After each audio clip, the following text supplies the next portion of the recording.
I'm Claire. I paid my parents' mortgage, sat beside my mom through chemo, dropped out of grad school to keep the lights on. And when my dad passed, they left everything to my brother. Not even a thank you note. But that's not the twist. The twist is what I did next. Have you ever realized, too late, that the people you carried would never carry you back? I wasn't looking for anything important. Just an old flashlight battery. The kind that rolls around in a drawer for 3 years before someone needs it during a power outage. That's what I told myself as I knelt down in front of the cabinet in the Reynolds family kitchen, now mine to clean during weekend visits. The drawer was heavier than I remembered. It stuck on the right side, just slightly, like it always did. I gave it a tug and it groaned open, revealing its usual mess. Expired coupons, rubber bands hardened into tiny halos, restaurant menus from places long closed, and a few AA batteries with that dull metallic sheen that said, probably dead. I dug my hand in. That's when I felt the envelope. Thick, legal-sized, and out of place. My fingers paused before pulling it out. The front said in faded print, Reynolds, last will and testament. There was no tape sealing it, no note saying do not open. It was just there. I didn't call out to Mom, didn't ask if it was okay. I opened it right there, kneeling on linoleum that hadn't been replaced since the Clinton years. My eyes scanned for my name. It wasn't there. To our beloved son, Luke Reynolds. Everything. The house, the lake property, the savings, the tiny boat Dad never fixed. Not a single mention of me. Not a line. Not even a recipe card. My breath caught in my throat, but no tears came. Just a silence so loud it rang in my ears. I folded the paper back into the envelope like it was something fragile, something radioactive. I stood up, went to the fridge, poured myself a glass of water that tasted like copper. In the living room, the TV murmured something about home remodeling. Mom was half asleep on the recliner, a throw blanket over her legs, remote resting on her lap like a sleeping pet. She didn't notice me watching her. I walked to the garage. The air in there was sharper, colder. I needed something to break. Not to scream, not to cry, just to hear something crack under the weight of what I'd held together for too long. A mug sat on the dusty shelf above the tool bench. It was white with a crude red heart. Mom's best helper, painted in the shaky hand of my 8th grade self. I hadn't seen it in years. I picked it up, let it slip from my fingers. The crash echoed. That was enough. I went back inside, packed my weekend bag. A few essentials, laptop, charger, one thick sweater. I left a sticky note on the kitchen table. Heading out early. See you soon. I didn't wait to see if she'd read it. The road out of Columbus was quiet, lined with brown grass and skeletal trees.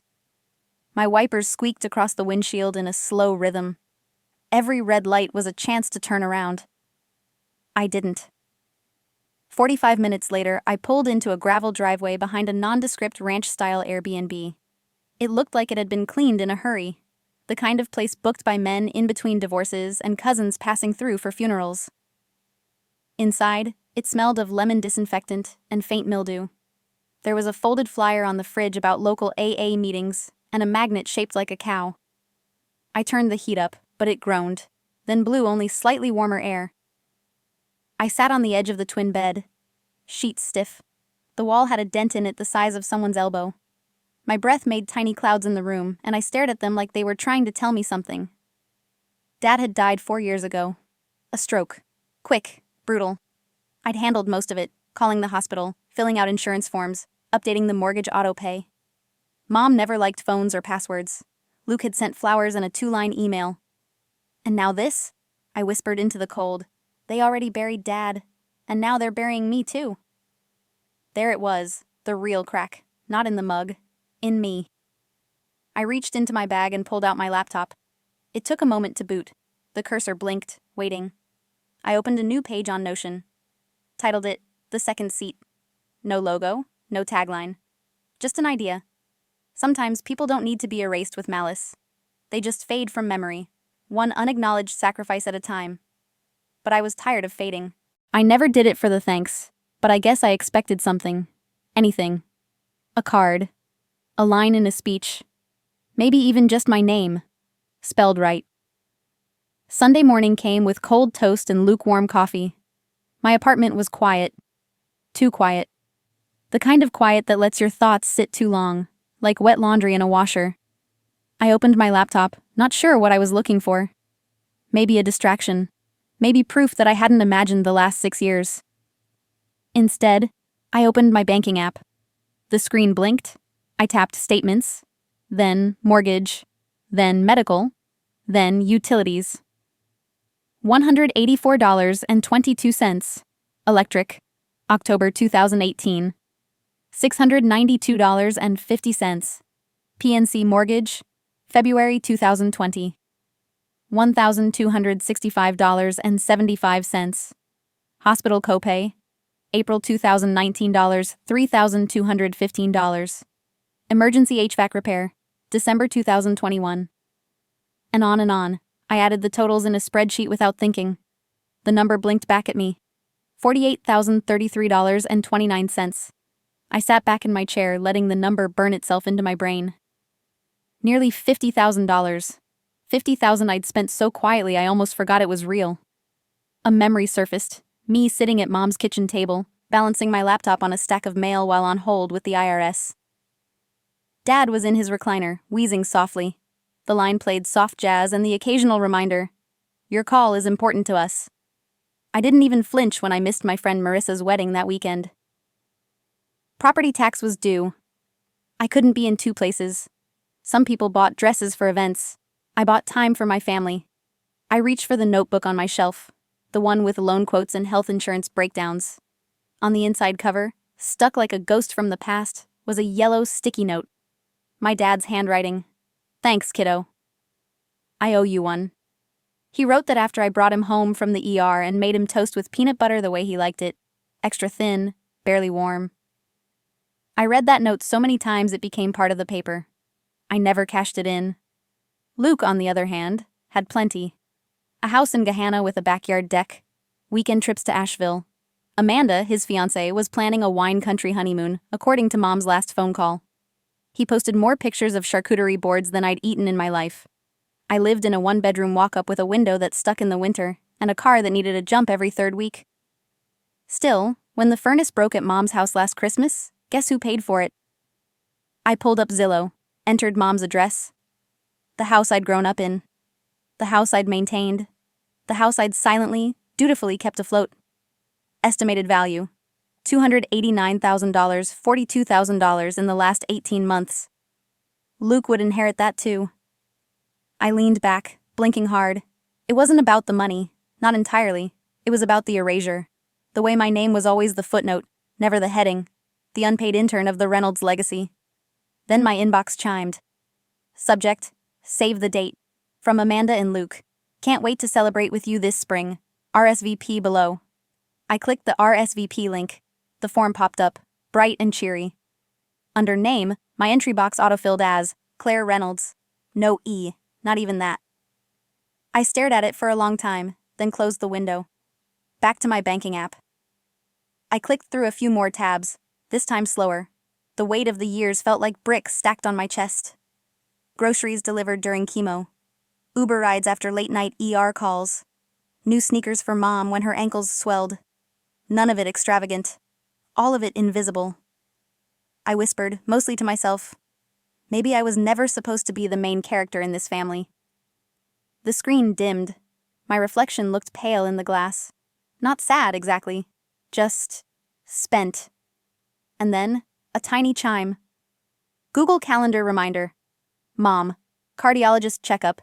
Tuesday 10:30 a.m. I had set that months ago. Set the ride, too. Luke never asked. I shut the laptop. In that moment, I didn't feel angry. I felt tired. Bone-deep tired. Not the kind that sleep fixes, but the kind that years of silence carve into you, like tree rings you never knew were growing. They called it a rustic chic wedding. I called it a family reenactment, with me edited out. It was held at a renovated barn just outside Dayton, surrounded by open fields and wildflowers the venue likely planted to look accidental. The kind of place featured in wedding magazines that market relaxed luxury to couples with joint Pinterest boards and matching monograms. As I pulled into the gravel lot, my car, still bearing the faint smell of old coffee and winter salt, looked hilariously out of place beside luxury SUVs and sedans tied with cream-colored ribbons. My navy dress, ironed the night before with care, felt suddenly underdressed. Still, I smoothed it down, grabbed the carefully wrapped gift, a set of vintage glassware I'd found weeks ago in a downtown antique shop, and made my way toward the barn. The welcome sign was scrawled in white chalk across a reclaimed wooden plank. Welcome to the beginning of forever, Luke and Amanda, April 15th, 2023. Inside, warm lights twinkled above long tables draped in burlap runners, every detail curated down to the personalized napkin rings and rosemary sprigs on each plate. A young woman in a linen apron took my gift with a practiced smile and handed me an envelope. I opened it and saw 2 words written in looping cursive, Table 13. The number sat like a dare. I followed the little signs until I found it, tucked against the far wall, right beside the swinging doors that led to the kitchen. The constant whoosh of waitstaff brushing past provided the soundtrack for my meal. My table mates included Luke's 10th grade math teacher, who couldn't recall my name, Amanda's former roommate, who showed me 78 photos of her Pomeranian, and Aunt Rhonda, who loudly announced she was gluten-curious but dairy-dependent. I nodded politely and passed the bread. Dinner was a chilled chicken marsala over dry risotto, plated with artistic flair but lacking warmth, literally and figuratively. The salad, though beautifully arranged, was peppered with arugula that clung to my teeth. Still, I chewed, smiled, and played my part. When the toasts began, I folded my napkin into precise squares. Amanda's father made a hearty, half-drunk toast.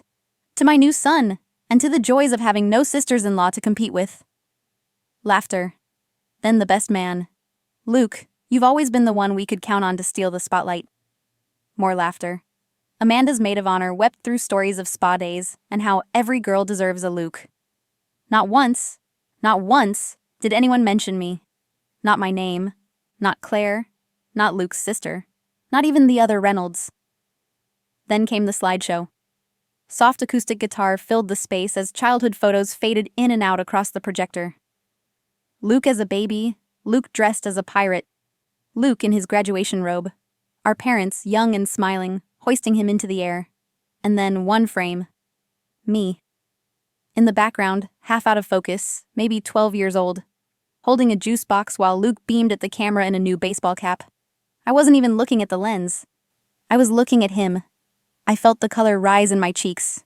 Not anger, not sadness exactly, just that quiet internal hum of being missed, omitted. A footnote that got cut during editing. Mom sat 2 tables away next to Amanda's mother. She looked radiant in a pale blue dress I'd once helped her pick out for a fundraiser. At one point, she glanced toward me, held my gaze for just a moment. Her expression was unreadable, soft, maybe guilty, but it passed too quickly to name. When the music started for the cake cutting, I stood. Outside, the night air clung gently to my skin. I slipped off my shoes and walked barefoot on the gravel, letting the tiny rocks remind me I was still real, still grounded.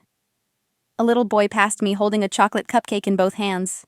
He paused, tilted his head, and asked, "Do you work here?" I almost laughed. "Not tonight," I said. He nodded and ran off toward the dessert table. Inside, the party had shifted into dancing. From my place near the doors, I watched Luke spin Amanda under the string lights, her white lace hem brushing the floor like a whisper. The crowd clapped to a Taylor Swift song, and someone called for a group photo. I wasn't asked. I walked to my car. No one noticed me leaving. No one chased after me. I drove back in silence, headlights carving out a path that belonged only to me. At a red light, I opened the voice memo app on my phone. The screen glowed dimly in the dark car. I hit record. "My whole life," I began, my voice steadier than I felt. "I've been part of the backdrop. Holding bags, filling gaps, making sure everyone else looked centered. Some daughters are just stagehands. I'm done holding the curtain." Back at my apartment, I kicked off my shoes, peeled off the navy dress, and tossed it into the laundry basket. I poured myself a glass of water, then sat at the kitchen table. I opened my laptop, navigated to my banking app, and without hesitation, transferred $1,000 from my savings into a new business account I had set up the week before. The Second Seat Foundation. No fanfare, no mission statement yet, just a name, a number, and a choice. I printed the wedding seating chart from the RSVP email, Table 13 circled in red, and pinned it to the corkboard above my desk. Not as a scar, as a starting point. I didn't want attention. I wanted change. But sometimes they arrived together, and not always politely. By late August, my apartment no longer looked like a home. It resembled a campaign headquarters, minus the pizza boxes and volunteers. Sticky notes dotted my walls like tiny flags in a forgotten battlefield, reminders of stories I had read, bills I had paid, things I had carried too long. At the center, pinned beneath a rusted thumbtack, was the wedding seating chart. Table 13 circled in red. It wasn't revenge, it was documentation. The name came to me in the middle of a sleepless night. The Second Seat Foundation. Not flashy, not poetic, but true.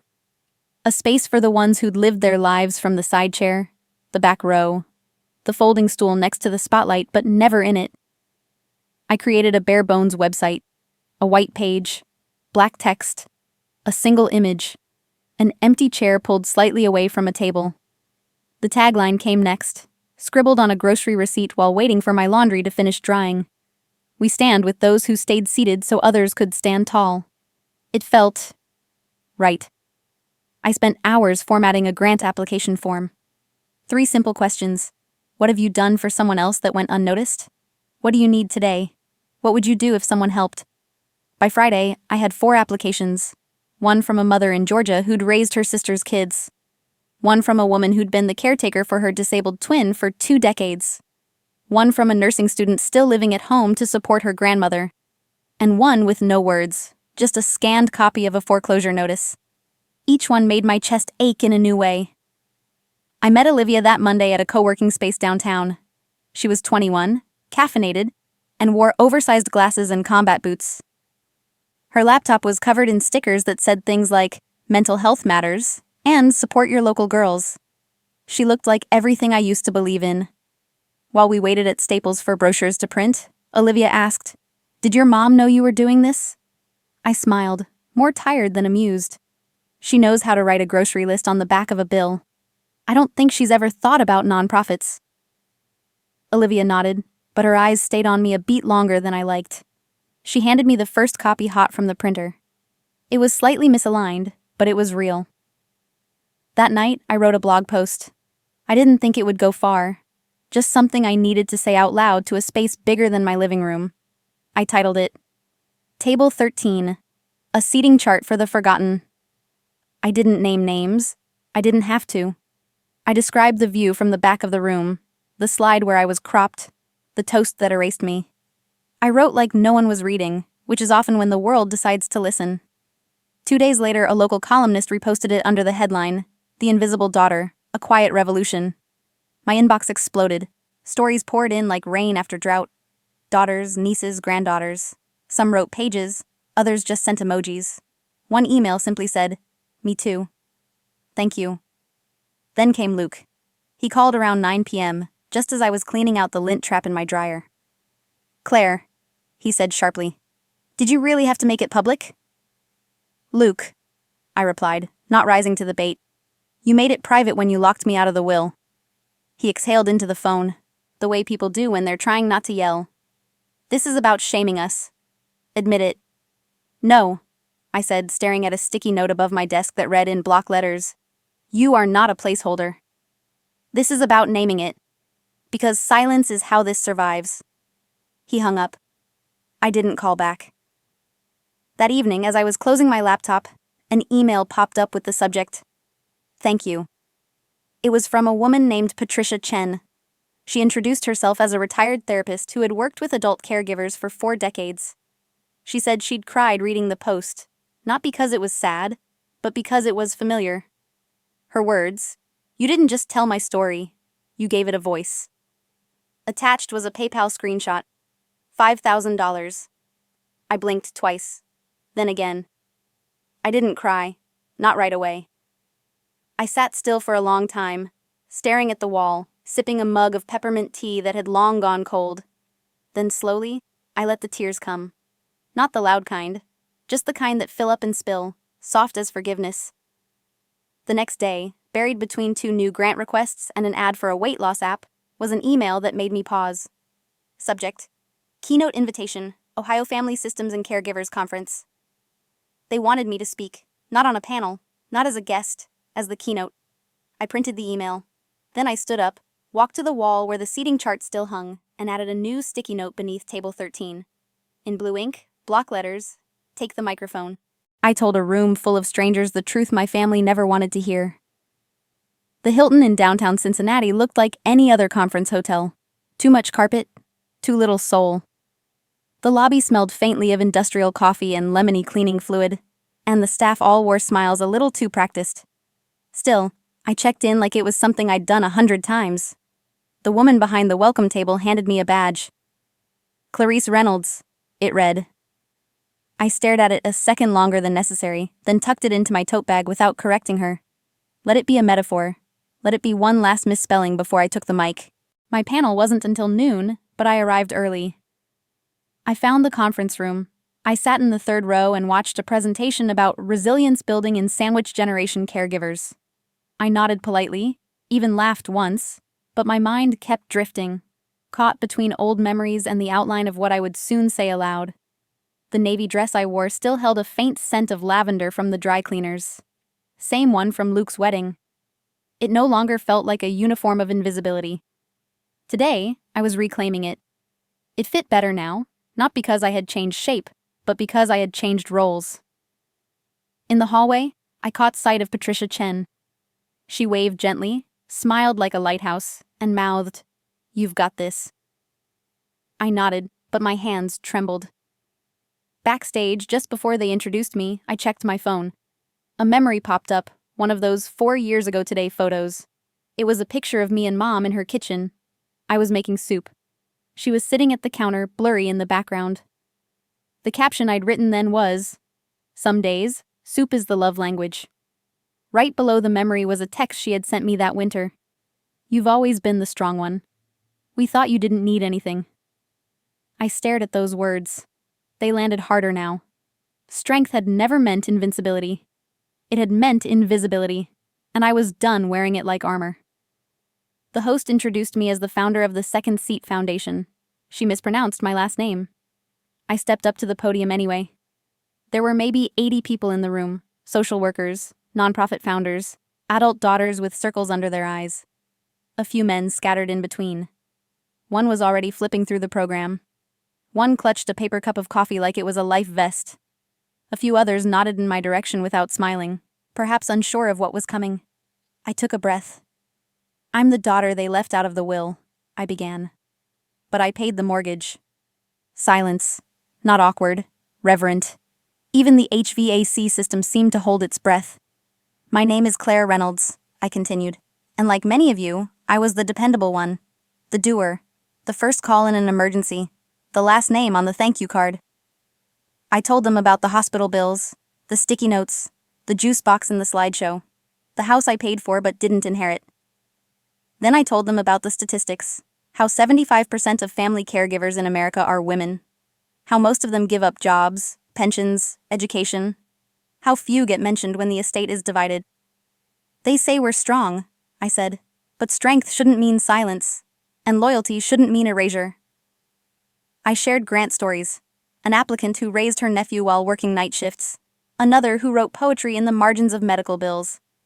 I said their names, with permission, and let them take up space. The room shifted. People leaned forward. Some scribbled notes. Others just stared. One woman gripped the arms of her chair like a dam holding back a flood. Another blinked slowly, the way people do when they are remembering something they buried years ago. Halfway through, I saw someone wipe their eyes with a napkin folded into a triangle. Toward the end, a man in the back stood up and didn't sit down again. I ended with a story I hadn't planned to tell, the one about finding Dad's note in the back of a planner. "Thanks, kiddo. I owe you one." I held it up for the crowd to see. It had yellowed at the corners, soft from the years it had been carried, unfolded, refolded, remembered. "That's the only inheritance I ever received," I said. "And maybe it's the most honest one." Applause began soft and then rose like a tide. It wasn't thunderous, but it was full. People stood. Not everyone, but enough. Afterward, they came. A line formed near the podium. Women with clipboards, women with scarves, women with silver hair and no rings. They touched my hand, pressed folded notes into my palm. One said, "I've waited 20 years to hear this." Another just cried. And then, a woman, short, no older than 50, red glasses and a fierce grip, took both my hands in hers. "You spoke for my daughter," she said. "She's 27, works 2 jobs, keeps that whole family together and no one sees her. You saw her." I nodded, but my throat locked up. I could only squeeze her fingers. Near the end of the line, a man in a gray vest stepped up. "I came here for CE credits," he admitted with a sheepish smile. "But I'm leaving with a whole new understanding. My sister, she did everything for our dad. I never saw it before." He put a $20 bill in the donation jar beside the podium. "It's not much, but it's a start." Later that evening, Olivia posted a short video of the keynote, a clip that ended right after my line about strength and silence. Within 24 hours, it had 20,000 views and counting. The comments poured in faster than I could read them. But I didn't watch it again. I didn't need to. Instead, I walked back to my hotel room, ordered a grilled cheese and tomato soup from room service, kicked off my heels, took off the navy dress and hung it carefully on the back of the closet door. It deserved better than the floor now. Just as I was brushing my teeth, my phone buzzed. It was a text from Mom. We hadn't spoken since the wedding. I stared at the screen, toothbrush frozen midair. "Your father passed. There's a letter waiting for you at the house." No salutation. No "love, Mom." Just that. The cursor blinked as I stared at it. And somewhere in the hallway, a door closed with a soft click. Like punctuation. Some people inherit houses. I inherited silence, and turned it into something louder. The snow that morning fell like sifted flour, light, steady, and without urgency. I stood at my apartment window, watching the white gather in corners like forgotten dust. January in Columbus had a way of muting everything. The streets were quieter. The sky stayed pale all day. Even the birds seemed to speak softer. I packed a small bag, just one change of clothes and a notebook. The house in Dayton hadn't called me. It nudged. A text from my mother. A line and a legacy. "Your father passed. The house is yours if you want it."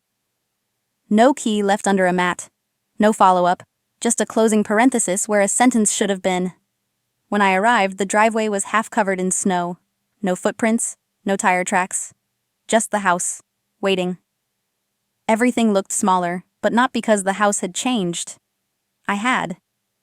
The porch groaned as I stepped on it, the same familiar way it always had. The front door still stuck at the bottom, so I had to nudge it twice. Inside, the smell hit me first. Vicks and furniture polish, with a faint undercurrent of something older, like unopened boxes or withheld apologies. The furniture was untouched. Dust had claimed the picture frames. The remote still sat on Dad's armrest like he might come back for it. I moved through the house slowly, like memory was something physical I might trip over. In the kitchen, I reached for the same drawer I had opened months before, the one with the expired coupons and forgotten pens. This time, it held only a single envelope. My name, in my mother's script. No dear, no punctuation. I sat at the table. The bulb above flickered once, then steadied. Inside the envelope was one folded page. "Your father passed. The house is yours if you want it. Mom." That was all. No explanation, no acknowledgement, just ownership wrapped in absence. I held the paper for a long time. My fingers curled around its edges, not tightly, just enough to feel its weight. Around me, the kitchen sat in stillness. The refrigerator hummed. The chipped mug I had given her for Christmas 5 years ago still sat on the drying rack. I opened a cabinet without meaning to, saw cans with expiration dates that had come and gone. I wondered who she was keeping those for. I walked through the rest of the house. My childhood bedroom still held a faded quilt. The closet was empty, except for a shoebox with a broken rubber band. Inside were report cards, one birthday card from Aunt Rhonda, and a faded photo of Luke and me in a backyard sprinkler. I was cropped at the edge, but smiling. When I stepped outside again, I didn't look back. The snow had started to cover my footprints already. Back in Columbus, I made tea, chamomile with a spoon of honey, and curled up with my laptop. The second seat inbox had new submissions.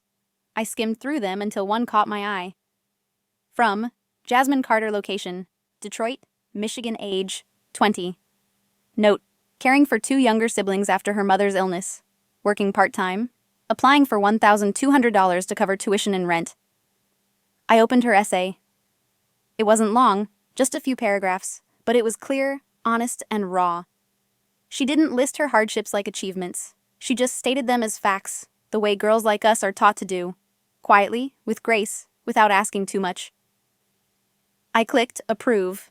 Then I moved the funds. They came from the account I had once labeled emergency savings. I renamed it after launching the foundation. Now it simply said forward. That night, around 9:30, I received a voicemail. Hi, Miss Claire? Jasmine's voice was soft, uncertain. I don't know if I'm saying this right, but thank you. No one's ever said I deserved help before. They always just said I was good at managing. I didn't even know how tired I was until someone told me I didn't have to do it alone. She paused, then added, I'm gonna frame your letter. I played the message twice. Then I sat in the silence it left behind.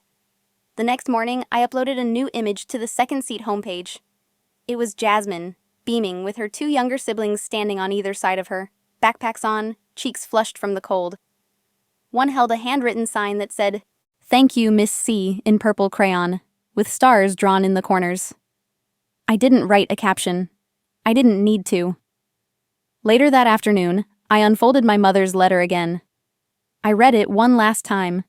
Then I returned it to the drawer, the same one that had once broken something open in me. I closed it slowly, not slamming, not resisting, just done. It didn't matter if I took the house. I had already chosen my legacy. I slipped on my coat. The snow outside had returned. Thick, determined flakes spinning through the air like something between a hush and a hymn. No one was watching, and this time, I didn't need them to. I opened the door and walked forward.